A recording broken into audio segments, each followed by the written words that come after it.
Hey everyone, and welcome to the HR Vision podcast. I'm your host, Ivo, and every week I'm going to have a conversation that matters about HR. This week, I have with me again, Bert Stegeman. Hey Bert, how are you? Ivo, I'm good, very good. Thank you very much for asking. No problem. If you know us well enough, you probably know that Bert is co-owner of FourVision. He was already in the podcast. I think it was the second edition of it. And he's here today to talk about the evolution of the Microsoft HR products as he worked with them extensively, and why are they special? What kind of exciting developments we can expect? So let's get to it. Bert, are you ready? I'm ready. Shoot. Always ready. Always ready. Yeah, I just want to start. To get your general thoughts on HR tech, of course, with special focus on Dynamics 365. Just want to have an understanding from your side. You're working with customers every day. You're seeing the challenges they have. So the question I have for you is, what do you think is the impact that this type of HR tech can have on people's growth and business success?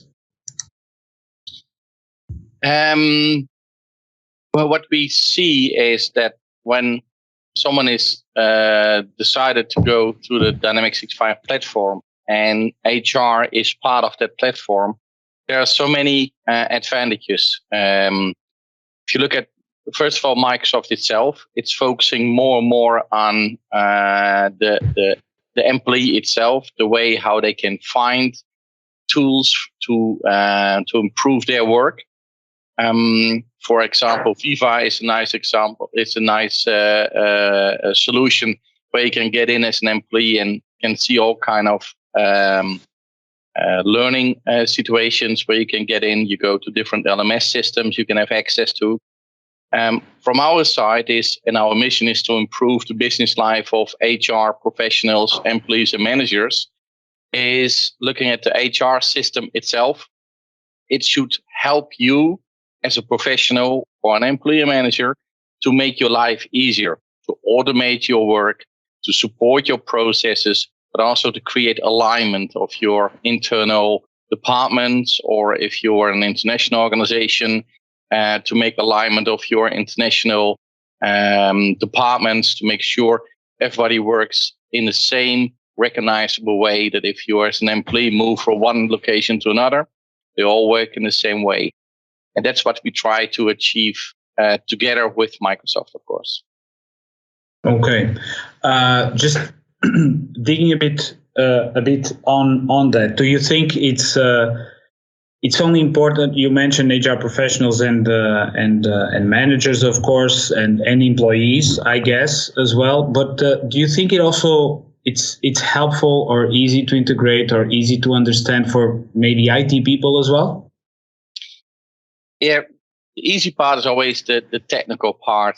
We speak that same language, so you see that Microsoft and IT managers, it's a marriage made in heaven, I always call it. Okay. But we rather would also focusing on the business side. From a technical point of view, what you see is that Microsoft 365 or the Office 365 tools and the business applications, they're growing more and more together. What you see is that Teams, we're using currently Teams, for example, is the platform that we can use for all kind of other solutions. So you can use Teams already for making a leave request. You can see your balance easily, or you can go via Teams to the solution of one of our partners, LMS 65. You can use Teams for performance management, our app. And the underlying technology it's actually connection, one single point of truth, but using the tools for your day-to-day work, and not that you first have to go into a system and from there find the right place and from there making a leave request, for example. And therefore we following the idea of Microsoft that the day-to-day tools, they should support also your processes and your business applications. Yeah, so I believe I believe what you're saying, and I've been seeing it myself as well, is that Microsoft is more and more invested into getting the tools in the place where you're already using them or where you Correct. need them, like Teams, like the things or the applications that you use on your day-to-day. So those applications should be and are more and more integrated in the places where you work, in this example, Teams. Right? Yeah. You've been working with Microsoft's products for a long time. You've been selling them for a long time.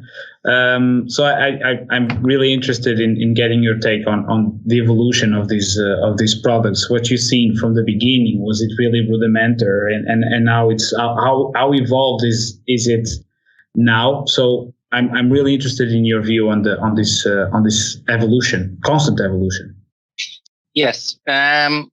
It started with an application on itself, a business application on itself, and even within the business application, you had a lot of silos.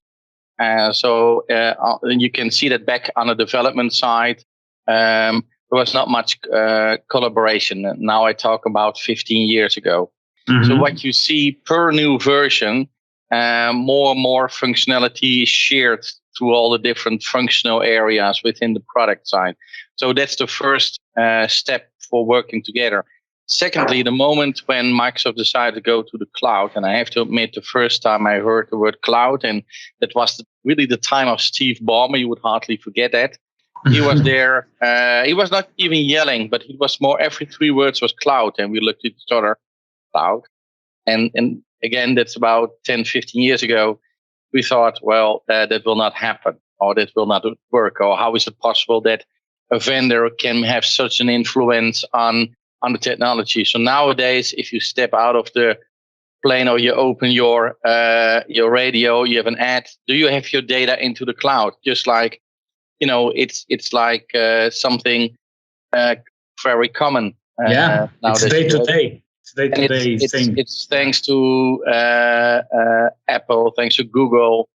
Everything is in the cloud. So Microsoft was one of the first, and they focusing much more on, partly also on the business side, and that's an extra hurdle.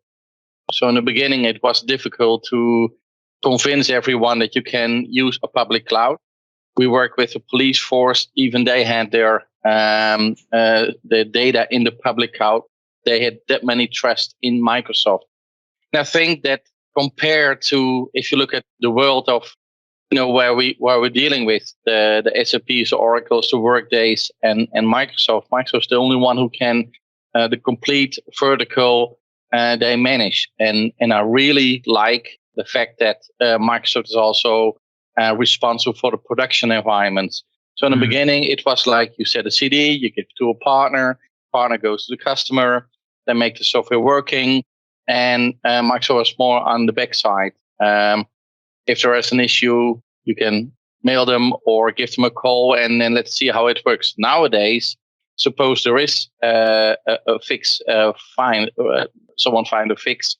It's 24/7 how it's solved and how easy that works, and the procedures to work there. So that gives a very good confidence for every end user that if there is a 101 that's what I call a bug, how it's fixed by Microsoft, and the fact that they are truly managing the production environment shows us the commitment from their side. This is not a commercial for Microsoft, but it shows the way how they manage the data centers, they manage the middleware, they manage the application, the front end, the business application, and the office applications, and how these are merging together.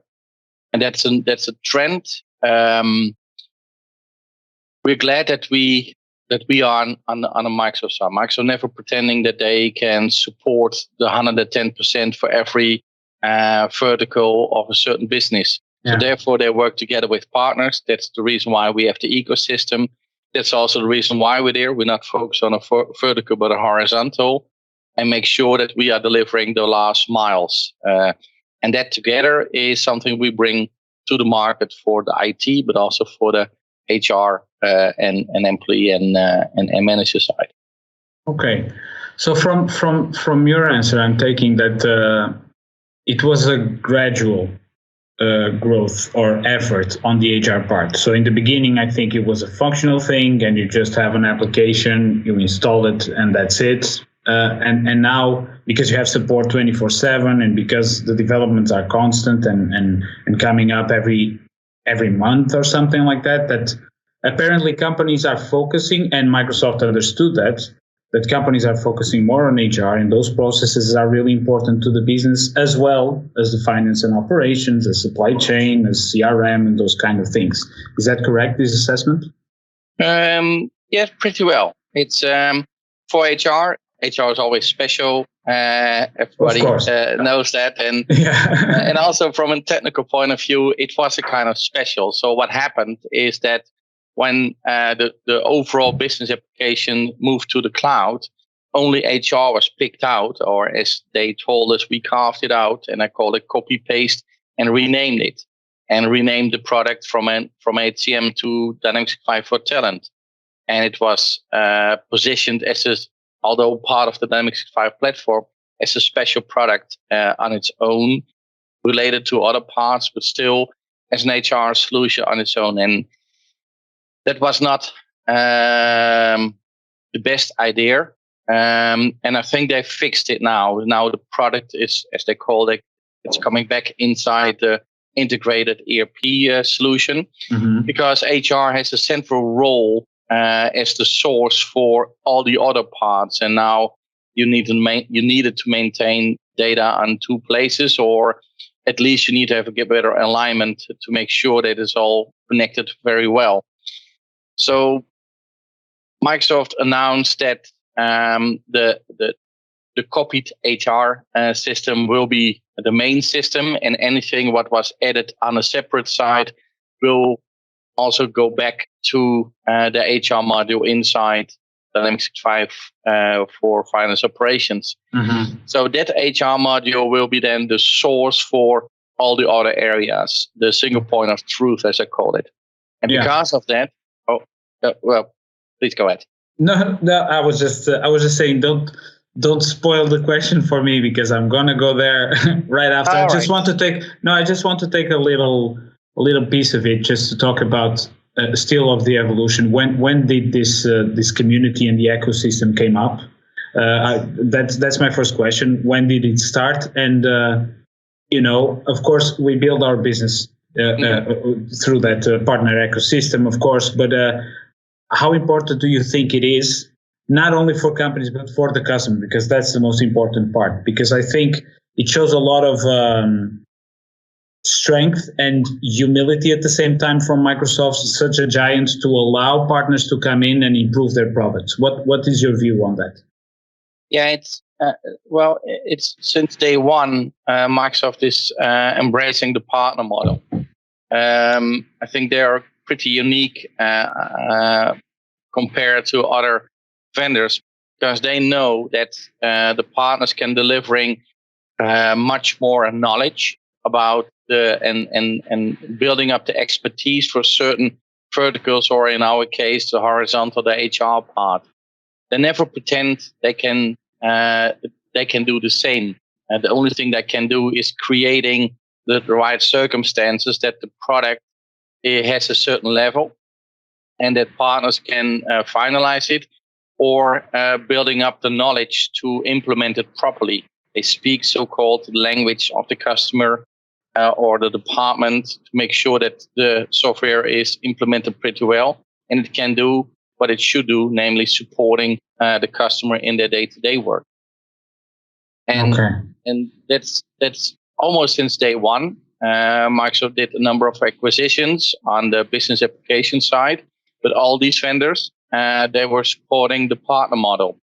So it was always in the same line and spirit of how Microsoft is looking to the world, and they always work with partners. I'm on a day-to-day. I work together with Microsoft for the HR part to show and share the capabilities to the end customers.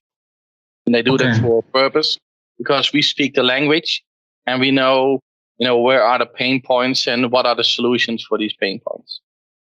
Of course, yeah. So there was a commitment from almost the beginning on the partner community, and that's good to hear. Yeah, you already mentioned it, but let's go a bit on that Sorry. subject. No, that's fine. Part of this evolution, Microsoft a few years ago created a separate module called Dynamics 365 for Human Resources, for talent first, I believe, and then for human resources. And then because they developed it so much and there's so much functionality in there, they want to move it back, and they announced this merge a couple of months or some months ago. They announced this merge where they're bringing that module back into finance and operations, just to be part of their finance and operations product. So we already talked about this, but it's never, it doesn't harm to mention it again. What does that mean, and how customers will benefit from it? Yeah, in 2017, Microsoft started with what we call Dynamics 365 for Talent. It's a long name. We call it Talent, and later on they changed the name in Dynamics 365 HR, Human Resources. We call it HR to make it easier. Yeah. I think the intention was focusing on, do you need an HR system? We have a separate HR system, and if you got something else, we still can use our HR system. I think that didn't work pretty well. The power of the platform is much more available or existing than a separate HR solution. So, and that's one part. Secondly, from a technology point of view, the developers within Microsoft were doing twice the same work for NHR and finance operations. So they were wondering, why am I doing that? So There was sometimes you make a decision and then you're more or less stuck. So then it takes guts to say, all right, we need to change that, although it will be painful. And not by spinning it and say, well, it's good for you that we have to go back first and then set the functionality back, because it has some impact in certain situations. Mm-hmm. But at the end, it will absolutely have much more benefits for the customers. They need to do things once. If you look at the financial dimensions, how easy now you can use them and maintain them, although finance and HR still need to talk to each other and how to use, for example, the financial dimensions. But if you set up your workflows, for example, if you have your Power BI reports, they're much more integrated. Think about the authorization. Think about the underlying reports, who did what, made any change. It's now very more consistent. So it will really help everyone. But the existing customers for HR, then we have to make a plan how to move back to the HR module inside F&O. Okay, and do you think those customers will have a hard time to adjust? Did you hear anything from Microsoft that they will help with that transition, with securing the data and all those kind of things? Yeah, we have the situation of what if you start nowadays with the HR module. We advise to use the HR module already within finance operations. Mm-hmm. That's an easy and seamless choice. It will work very, very easy. And what Microsoft will do is and it starts around December, and I think general availability is in March. Certain functionality that will move already to the HR module inside F&O or FinOps, as we call it. So that's an easy choice. From there, we can move forward, and that's an ongoing process. If you already use the HR module, then you need to find a window in time that will be after summer next year. 22. That means that the solution will move to the HR module inside the finance operation. And then you have two options. You never used finance operations, so that's an easy move. But if you already use finance operations, and if you already used some parts of that HR module inside finance and operations, then we need to sit together and finding out how we can create an easy transfer, because we have positions on one hand and positions on the other hand. Are they similar or not? And if they're not similar, then we have to sit together in how do we get that data in an easy way in the new environment. Yeah. Just one more thing on that, just to clarify, because this move makes sense. They are not doing it because they just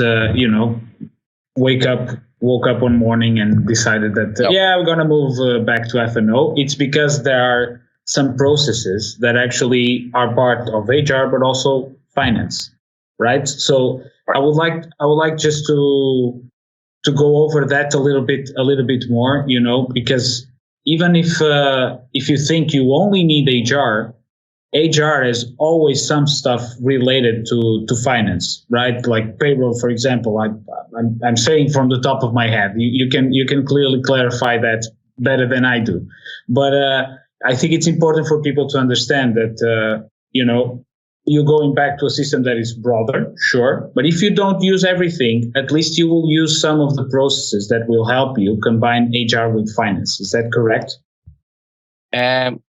Yes, and almost. Okay. You can say no. It's fine. I'm here to learn. That's okay. If you do not use anything from finance operation, then we have an underlying tool to maintain the system. It's a tool for where you can create. You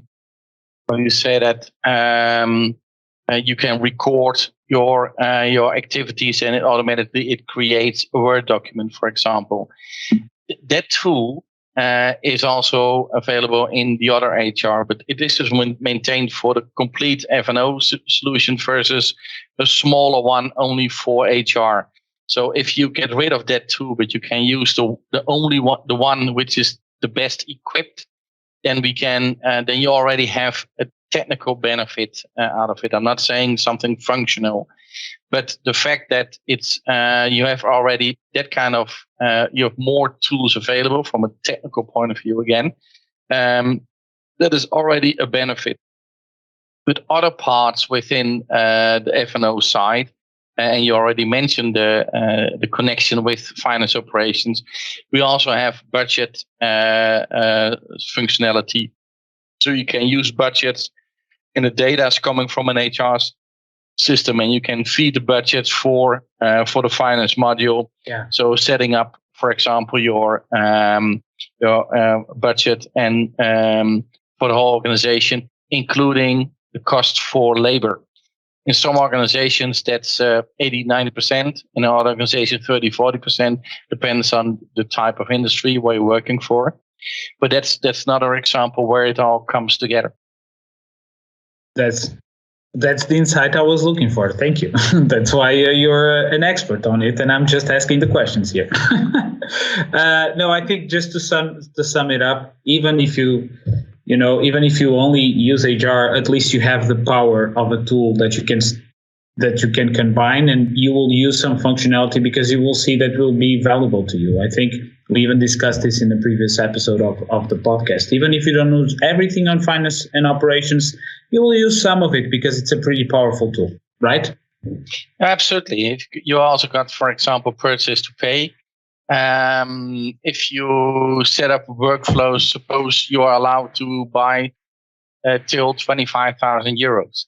You're setting up a hierarchy of how does it work internally, who's allowed to buy something till 25,000, till 100,000, till 1 million. And that information is all coming from HR. So your hierarchy, but also your conditions for workflows. The basics of the data is coming from HR. All right, that's pretty clear. Just a couple of things here before we finish, and I'll let you go. besides this merge, besides this news from Microsoft, is there anything, in the future that you envision will be very important for HR processes, for these HR systems? Is there anything trending that you see it's going to be, crucial and important for people using these systems? Is there anything? In two ways. I want to emphasize two nice features, one within the Microsoft side and one within our side. Good. From the Microsoft side, I know that pretty well because that is something, some IP what was owned by FourVision. But the power of that IP is that it's all focusing on time, collecting the time. I'm working from till, for example, but also determine what is overtime. So how you can set up profiles so you can determine, okay, that person worked at that moment in the time during the day and has an entitlement for certain overtime. And the overtime, is that, will it paid out or will it be time for time? And when it will be paid out, it will have an impact on the payroll, for example. And also, if you are in the field and you're making time for a certain work order, what kind of allowances are you entitled to if you need to travel or you're out for a number of days or you have certain number of night shifts, 2 or 3 or 4 in a row? These entitlements, they differ per organization based most of the time on trade union rules, official rules in a country, or a certain line of businesses or healthcare. I live in the Netherlands, and you're not allowed to have more than 4 night shifts in a row. That's a rule. The hospitals organize it together with the trade unions. So all this kind of functionality will be available, I expect, by the end of 22 for within the HR module. Okay. And here it comes. It has also a direct connection with leave and absence. So if you got your timesheet, you automatically see your leave and absence inside your timesheet. If you are sick, you cannot change something on your timesheet. But if you are already asked for a vacation which is approved, you can override it because you needed to work for a couple of hours for a certain project or for a certain customer. So there's also a very tight integration between these different elements. It's a really powerful tool. There's a high need for that. And we will start on a short term to get that functionality available. On the other hand, is what we see on the performance side. There are actually 4 steps. So you got your performance management. I set my goals. I got my reviews. I got my periodic reviews, one-on-one reviews. An easy way to set up the goals, approve them, or make sure that your goals are allocated to the different persons. From there, you can set up as an outcome your merit increase. If you are based in several countries, you see always people struggling with Excel sheets, different currencies, different locations with the number of salary raises. You want to calibrate them. That's now available. And as a relation to the succession planning, we already support a 9, but also a $16, which is pretty new in the world where we of HR, because everybody's talking about the $9.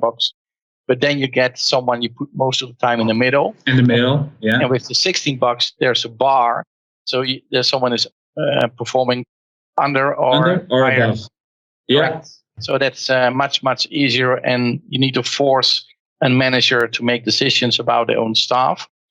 And what we're working on later on is what we call workforce planning. So the outcome of your succession planning. So what could be your potential new job? Are you ready for the new job, or are you occupying a key position, for example? That information will move to workforce planning, and that's on our roadmap, where you have a view on 2 sides, from an HR and a financial part, but from an HR perspective, how this organization looks like for next year. If I look at which contracts are not continued, if people are moving, if people are retiring, what's the impact on my department? Which skills do I not have anymore? So how quickly can I start hiring new staff and not getting surprised by, oh, now we have a problem because the person is already gone and we miss skills. Yeah, exactly. It's just like the chips industry. So so be quickly upfront and on top of it, and then you always having your a smooth operation in the availability of your staff. From a financial point of view, do I have my financial space to hire new staff, for example? And as a manager, I want to know that. All right, exciting things coming up. Absolutely. All right. Can't wait. Sorry? I can't wait. I can't wait. All right, I cannot wait too. One last thing, just a small challenge. Imagine that you are in a plateau. You have people in front of you that actually they don't know yet if they want to change towards HR tech. They still like those spreadsheets very much. The data, they think they can manage all the data there. So they listen to this podcast or they read information about HR tech, but they are not convinced yet. So you have the plateau. What would you say to those people? In general, I'm not making a remark of that someone is working with Excel. I see that so often. Yeah. Large organizations worldwide. It has all to do with history. You do something, it's not hurting. You're moving forwards. Yeah, it costs more time, but I know exactly how it works. So why change? The change will be there. Someone is moving to another job, another position, and there's more need for information. And that's the most of the time the trigger to look to your current situation. And more triggers, but also the need depends on the type of organization. Are you international or are you working locally? But we see in general there's more need for new staff. If you want to have new staff getting in, you need to give them modern tools to get them in, but also to maintain, to keep them inside your organization. It's not about the tools itself, but it helps. It's the perception of a new employee, if they how they see the organization. Is it modernized? Is it open for a modern organization? Do you want to work for an organization which do everything via Excel, or is an organization who could say, here's our app, and this is our onboarding procedure. This is our welcome mail. I'm glad you're here. Oh, I see you have not responded that quickly. Let me help you. Any other question? So you feel yourself welcome the moment you signed your contract, hopefully via DocuSign or something like that. So it's all in an automatic process, and you're getting older, but the newbies, they all have the same age. They're all early 20s, mid 20s, and they expect more and more from you as an organization. And I had a feeling myself like, come on, how is it that important? But it is. And as we see, suddenly we had a COVID, and suddenly there is truck drivers. I don't know, this is 2021. We talk about early November. There are no truck drivers in the UK. How is that possible, for example? We see it in a train hardly riding in the Netherlands because some guide was not, he was had a day off. So suddenly there is a lack in people, in staff, and everybody is feeling it. And everybody's asking, where are they? So the people you already have in your organization, you need to nurture them. But if you want to be a good employer for any new one, well, make sure that you have your good tools for not only the newbies, but also for your existing staff. And on the other hand, it will make your life easier. some of these processes are necessary. You need to fill in your timesheet. Someone has the idea, but it gives you much more extra information of when you fill in your timesheet. We can see where do you spend your time on. Do we see trends, for example? And does it mean that there's much more work pressure for you? So can we change that? So in a very early stage, you can get much more information out of the systems than what you see on first sight, or only what you can see from your department point of view. And I think that's the importance for moving to a new, in our case, HR system. There's only one element I would emphasize. We perform the best in a Microsoft environment. So if you make that decision for moving to the Microsoft, or adopt to Microsoft technology, then it's so easy to use also the HR module of Microsoft itself and a few of our web apps to make your life much easier. So that's the no-brainer. All right, there you go. It automates your processes, gives you data and information to make better decisions. That's all about it. Absolutely. I cannot say it better. All right. Bert, thank you so much for taking the time. I really appreciate the conversation. I hope you enjoyed it too. And for everybody listening out there, have a great week. And we'll see you soon. Thanks, Bert. Thank you very much. Talk to you later. Bye-bye.